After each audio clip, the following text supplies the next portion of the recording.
Salve, salve galera, muito prazer, estamos na área para quebrar tudo em cima de gramática. Tá com disposição?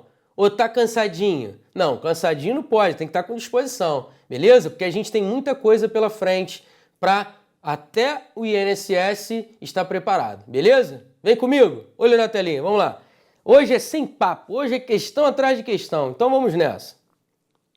Na aula passada nós vimos uma questão de acentuação gráfica, eu falei o que mais cai de acentuação, e também vimos uma questão de conjunção, e eu falei sobre a importância da conjunção. Só que eu me esqueci de falar um detalhe sobre conjunção. As conjunções que mais caem no CESP-NB, se você quiser anotar, são as concessivas, as adversativas, as causais, as condicionais, as temporais e as conclusivas. São as que mais caem, beleza? Então anota isto, por favor. Vamos lá. CESP-MPU 2015. O histórico dos crimes cibernéticos, por sua vez, remonta à década de 70, quando pela primeira vez foi definido o termo hacker como sendo aquele indivíduo que, dotado de conhecimentos técnicos, promove a invasão de sistemas operacionais privados e a difusão de pragas virtuais. Número 3. A oração que, dotado pragas virtuais, é de natureza restritiva. Olha para mim rapidinho. A banca não trabalha nomenclatura, ou seja, é muito raro a banca falar assim, esta é uma oração subordinada adjetiva restritiva. A banca não fala isso. A banca diz, a oração tal tem natureza ou tem valor restritivo, por exemplo. Então, ela se apega ao valor e não à classificação inteira da oração. No entanto, é claro que você precisa saber oração subordinada adjetiva explicativa, oração subordinada adjetiva restritiva. É claro que você tem que saber para resolver essa questão. Só que a banca não toca nesse assunto, né? Não usa essa classificação, essa nomenclatura. Ela só fala sobre o valor. E aí você, atentamente, opa, o cara está falando em oração com valor restritivo? Só pode ser uma oração subordinada adjetiva restritiva. E aí é aquilo. O que é uma oração subordinada adjetiva? Uma oração subordinada adjetiva é aquela iniciada por um pronome relativo. Beleza? A oração subordinada adjetiva é aquela que caracteriza um nome anterior. Toda oração subordinada adjetiva, que seja desenvolvida, né, ela inicia por um pronome relativo. Aí vem a questão. Ela é explicativa ou ela é restritiva? Quando saber? A oração é subordinada adjetiva explicativa quando ela vem separada por vírgula, travessão ou parênteses. Beleza? Se ela não for separada por nenhum desses sinais de pontuação, a oração é subordinada adjetiva restritiva. Pô, Pestana, mas como é que eu vou saber que ela está sendo separada ou não por pontuação? Simples. Simples. Se houver alguma vírgula, se houver algum travessão, se houver algum parêntese imediatamente anterior ao pronome relativo, não respira. Ela vai ser uma oração subordinada adjetiva explicativa. Ponto. Ponto. Agora, se não tiver vírgula, travessão, parêntese, antes do pronome relativo, ela vai ser restritiva. Eu falei antes do pronome relativo. Ela vai ser restritiva. Tá certo? Tranquilo? Vamos analisar? Vem comigo, vamos lá. Foi definido o termo hacker como sendo aquele indivíduo que... Esse que pode ser substituído por o qual? Vê se pode, vamos lá.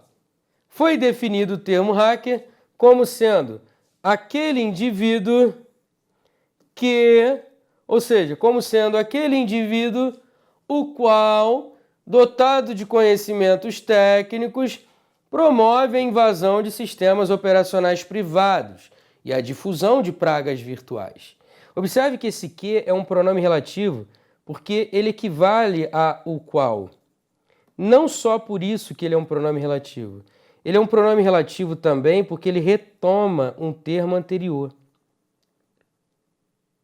Se ele retoma um termo anterior, ele é de fato um pronome relativo. Se ele é um pronome relativo, consequentemente, ele está iniciando uma oração subordinada adjetiva.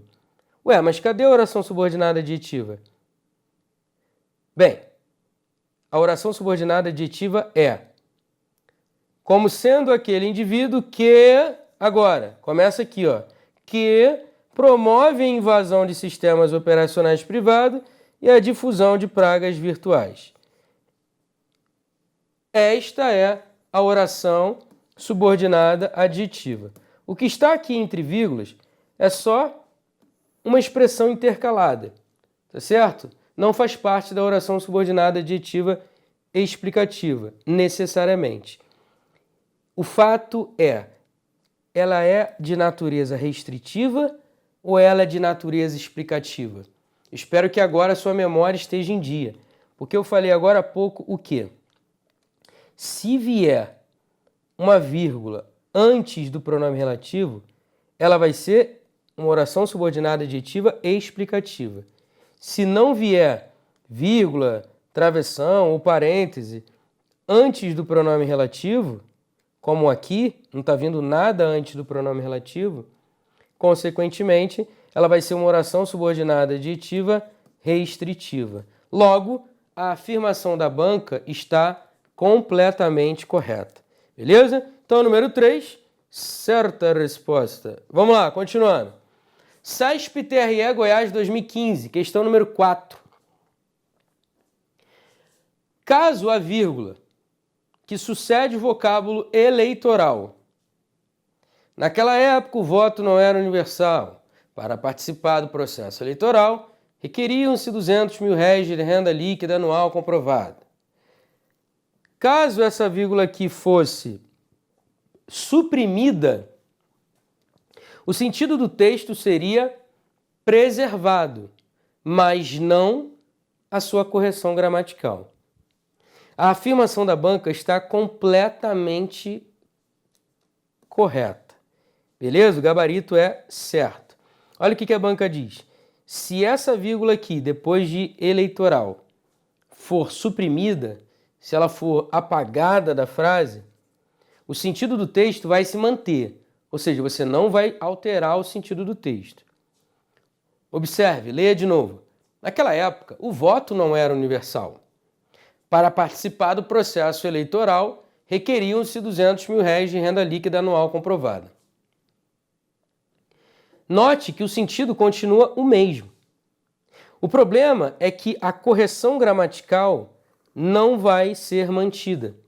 Ou seja, quando a banca diz que vai haver um prejuízo da correção gramatical, que você não vai preservar a correção gramatical, o que significa isso? Significa que a frase vai ficar comprometida gramaticalmente falando. Significa que a frase vai ficar, em português claro, gramaticalmente incorreta. Ué, tirar essa vírgula vai tornar a frase incorreta por quê, Pestana? Por um motivo simples. Para participar do processo eleitoral, é uma oração subordinada, adverbial, final, reduzida de infinitivo. Em outras palavras, é uma oração subordinada adverbial reduzida. A oração subordinada adverbial reduzida ou desenvolvida, tá? Quando ela estiver, note agora, deslocada de sua posição original, ou seja, quando a oração subordinada adverbial vier antes da oração principal, a oração principal, no caso, é essa daqui, né? Requeriam-se 200 mil reais de renda líquida anual comprovada. Quando ela vier antes da oração principal, quando ela vier antecipada antes da oração principal, você vai dizer que ela vai estar deslocada. Quando você tem uma oração subordinada adverbial deslocada, a vírgula, meu nobre, e minha linda, meu amor, é obrigatória. Você não tem outra opção. Vou te dar outro exemplo. Quer ver? Ó? Quando estudamos, vírgula, nossa consciência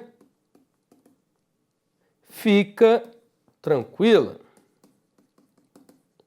Quando estudamos, nossa consciência fica tranquila. Por que essa vírgula é obrigatória? Porque esta oração é uma oração subordinada adverbial deslocada. Ela é uma oração subordinada adverbial temporal, né? Que é iniciada por uma conjunção subordinativa temporal. Agora, ela está deslocada por quê? Porque ela está vindo antes da oração principal, que é essa daqui. Se ela vem antes, ela está deslocada. A vírgula é o quê? Obrigatória. É o mesmo que acontece neste trecho aqui. Portanto, se a vírgula fosse suprimida, o sentido do texto seria preservado, mas não a sua correção gramatical. Ou seja, a correção gramatical não seria preservada porque haveria um erro de pontuação. A afirmação da banca está certa. Beleza? Olha para mim rapidinho. Na aula passada, eu me apresentei, falei sobre a banca SESP, falei sobre o perfil dela, fizemos duas questões, uma de acentuação, uma de conjunção, não é isso? Dei a planta de toda a parte gramatical que cai na prova do SESP, falei sobre o que cai mais em acentuação, o que cai mais em conjunção. Nesta aula, a gente resolveu uma questão de análise sintática, vimos agora uma questão de pontuação. É interessante notar o seguinte, o que você tem que estudar. Isso é muito importante. Então, como vimos uma questão de pontuação, eu desejo falar a você o seguinte, estude muito vírgula, estude bastante e faça muitas questões de vírgula do SESP para você pegar a manha, para você saber o que é mais comum, para você dar um direcionamento para os seus estudos. Beleza? Tranquilo? Vamos continuar? Vem comigo, vamos lá. Questão número 5, SESP TRE Goiás 2015. O trecho votaram 2,2% da população poderia, sem prejuízo gramatical ou de sentido para o texto, ser reescrito da seguinte forma: 2,2% da população votou. Bem, esta questão aqui é uma questão de concordância. O que cai de concordância no SESP-NB? As principais regras. As regras mais básicas caem. Olha para mim, rapidinho. Se você quiser anotar, as regras mais básicas de concordância verbal são: no caso do sujeito simples, estude aquele tipo de sujeito que tem como núcleo uma palavra de sentido coletivo ou partitivo especificado. Por exemplo, a maioria dos alunos, a multidão de alunos, um grupo de alunos, boa parte dos alunos, grande parte dos alunos. Essas expressões que formam o sujeito, com o núcleo de sentido coletivo ou partitivo especificado, nesse caso, a concordância pode se dar com o núcleo do sujeito ou com o núcleo do adjunto adnominal, ficando no singular ou no plural o verbo. Essa regra cai bastante. Quer ver uma outra regra de sujeito simples que cai? A regra em que o verbo concorda com o antecedente do pronome relativo, quando o pronome relativo tem função de sujeito. Isso cai bastante, beleza?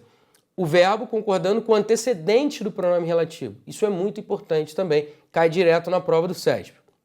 Um outro ponto, ainda sobre concordância com sujeito simples, é de verbo na voz passiva sintética.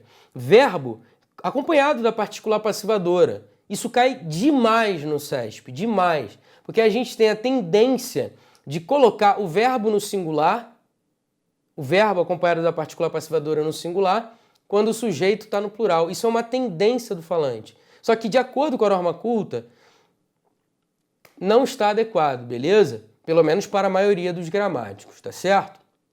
Isso cai bastante. Quer ver um outro ponto que cai bastante? Relacionado a sujeito simples, concordância com o sujeito simples? Isso que a gente vai ver agora. Isso que a gente vai ver agora cai bastante. E está caindo cada vez mais. Questões de concordância com numeral percentual e fracionário. É importante pra caramba estudar. Relacionado já a sujeito composto, quer ver uma coisa que cai? A concordância com o sujeito composto quando ele está posposto ao verbo. Quando o sujeito composto está depois do verbo, o verbo pode concordar com o núcleo mais próximo ou com os dois núcleos. Isso cai. Uma outra concordância de sujeito composto que cai é quando os núcleos do sujeito composto são ligados pela conjunção ou. Isso também cai. Uma outra regra de concordância que cai bastante é a regra de concordância com o sujeito oracional. Então, se você não tem a capacidade, a habilidade de identificar um sujeito oracional, vai errar a concordância. Cuidado com isso. Uma outra concordância que cai bastante é a concordância com o verbo ser. É uma concordância especial, né? Própria do verbo ser. Um outro tipo de concordância é a concordância com o infinitivo. Isso você também tem que estudar. Aí você pensa assim, porra, Pestana, mas é muita coisa. Entenda, existem mais de 50 regras de concordância. Eu falei o quê? 10 para você? Acho que nem 10 eu falei. O fato é, você tem que dar foco naquilo em que você deve dar foco. Beleza? Tranquilo? Por favor, leve muito a sério, porque vai dar certo. Você pode ter certeza disso. Não tem como dar errado. É uma questão de planejamento e, não é isso? Sentar, estudar, estudar, estudar. Beleza? Fazer muitas questões. Vem comigo, vamos lá. Número 5. O trecho votaram 2,2% da população poderia, sem prejuízo gramatical de sentido, para o texto ser reescrito da seguinte forma. 2,2% da população votou. Bem, quando você tem um sujeito formado por numeral, percentual ou fracionário, o verbo pode concordar com... Vou colocar um exemplo aqui, quer ver? Ó? Apenas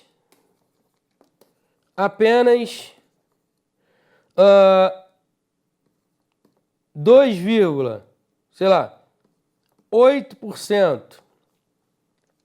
Apenas 2,8% do grupo participou ativamente. Observe que o sujeito do verbo participar tem como núcleo um numeral percentual. A concordância se dá de duas maneiras. Ou o verbo concorda com o número inteiro, o número que vem antes da vírgula. No caso de numeral fracionário, o numerador, que é o número que vem antes da barra. E aí, se o verbo concorda com o número que vem antes da vírgula, ele vai ficar no singular ou no plural. 2 é plural. Então, participou está concordando com 2? Claro que não, cuidado. Se você quiser concordar com 2, que é plural, você tem que colocar um verbo no plural. Apenas 2,8% do grupo participaram ativamente. Agora, você também pode, neste tipo de sujeito específico, concordar com o núcleo do adjunto adnominal. Como o substantivo grupo está no singular, o verbo pode também ficar no singular. Apenas 2,8% do grupo participou ativamente. Apenas 2,8% do grupo participaram ativamente. Você tem dupla possibilidade. Tá certo? Tranquilo? Agora, Pestana, e se,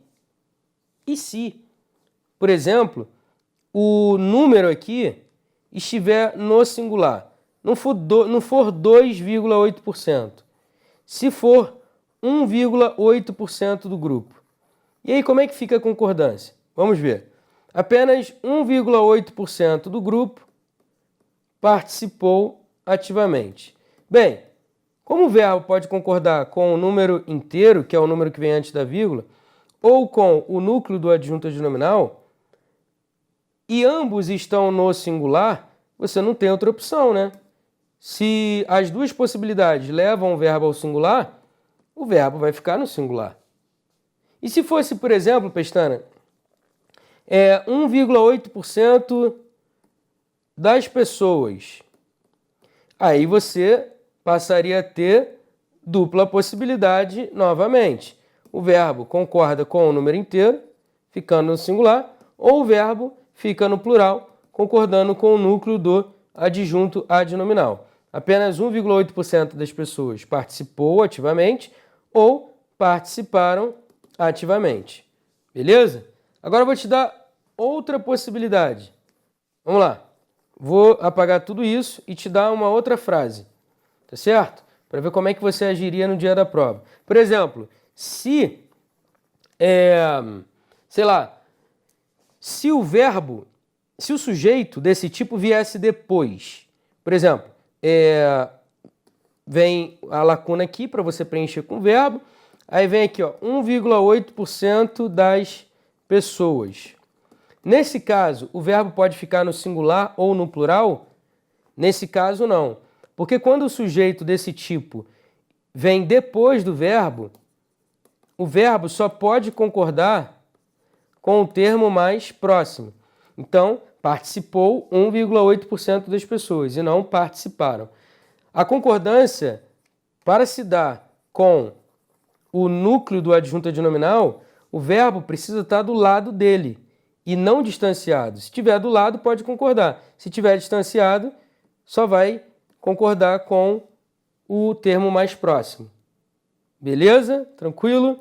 Então, por favor, cuidado com estes detalhes que eu passei para você. Espero que você tenha anotado. Caso não tenha percebido todos os detalhes, não tem problema.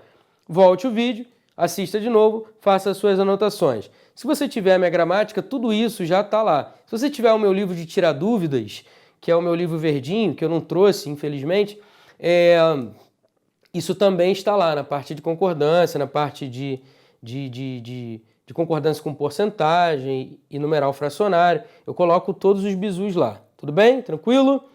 Então vamos lá. Eu posso dizer 2,2% da população votou, em que votou concorda com a população singular? É possível isso? Com certeza, pô.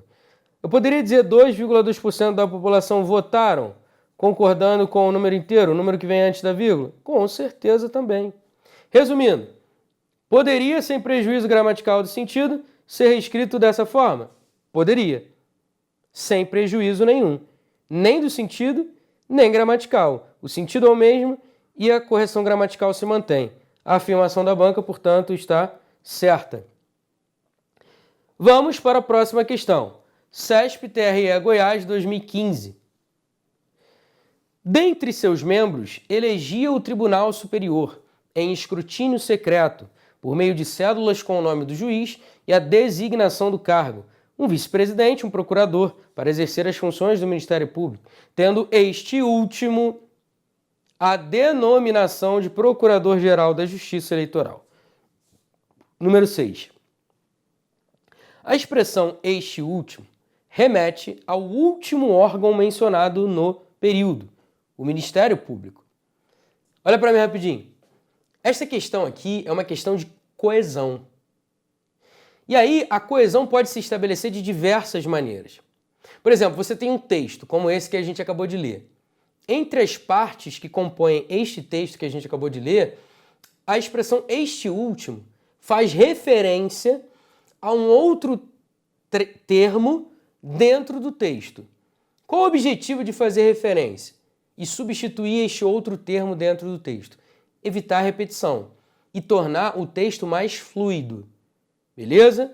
Maravilha. E não ficar enfadonho, né? Porque um texto com palavras repetidas é um texto enfadonho, é um texto que indica pobreza no vocabulário. Quando você varia os mecanismos de coesão, você dá ao seu texto mais brilho. Ele se torna mais dinâmico, mais fluido, menos pobre. Ele fica estilisticamente bonito.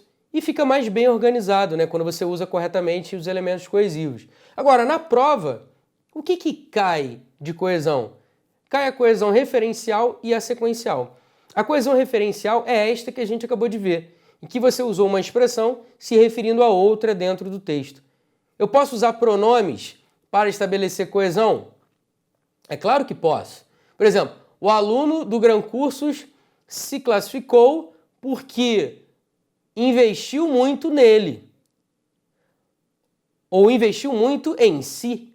Tanto ele quanto se referem ao aluno do Gran Cursos. Então note que o pronome faz referência a um termo anterior. Beleza? Isso se chama coesão referencial. É quando um elemento substitui outro, faz referência a outro dentro do texto. Beleza? Tranquilidade? Mesmo? Legal. Agora, é só pronome? Não. Você pode usar numerais, substantivos, advérbios. Você pode usar elipse verbal, ou elipse nominal, ou elipse de qualquer coisa, ou seja, a omissão de um termo, justamente para não ter que repetir. Mas pela leitura do contexto, você se dá conta que aquela omissão indica que determinado termo foi omisso de propósito. E mesmo assim você consegue ler numa boa a frase. Por exemplo, o aluno do Gran Curso passou porque estudou. Quem estudou? O aluno do Gran Curso. Mas cadê o sujeito explícito do verbo estudar? Não tem. Ele está oculto. Mas você sabe que é o aluno do Gran Curso por causa do contexto frasal. Então eu omito o sujeito do verbo estudar porque eu não preciso explicitar. Eu já sei quem é o sujeito dele, que é o mesmo sujeito do verbo anterior. Beleza? Então existem vários mecanismos de coesão referencial. Vem comigo, vamos lá. Dentre seus membros, elegia o Tribunal Superior, em escrutínio secreto, por meio de cédulas com o nome do juiz e a designação do cargo, um vice-presidente e um procurador, para exercer as funções do Ministério Público. Tendo este último quem? O procurador, né? A denominação de Procurador-Geral da Justiça Eleitoral. Observe que o próprio contexto faz com que você bata o martelo, né? De fato, a expressão este último se refere ao procurador. Porque o cara cita o vice-presidente e o procurador. Aí logo depois ele diz, este último. O último quem? O último mencionado, pô. O procurador. Se se referisse ao vice-presidente, como é que seria? Este para o procurador e aquele, porque está mais distante, ao vice-presidente. Tá certo? Como está se referindo ao procurador, foi usado o pronome demonstrativo este para retomar o termo mais próximo. Aí o cara vai e diz, a expressão este último remete ao último órgão mencionado no período, o Ministério Público. Pô, isso aqui tá de sacanagem, né? Claro que não. Portanto, a número 6 está errada. Muito errada, né? Pouco não. Olha para mim rapidinho. Como na próxima questão eu vou falar certos detalhes e tal, e o nosso tempo já está acabando, eu vou parar por aqui. Na aula que vem a gente continua. Beleza? Tranquilidade? Beijo no coração. Fui!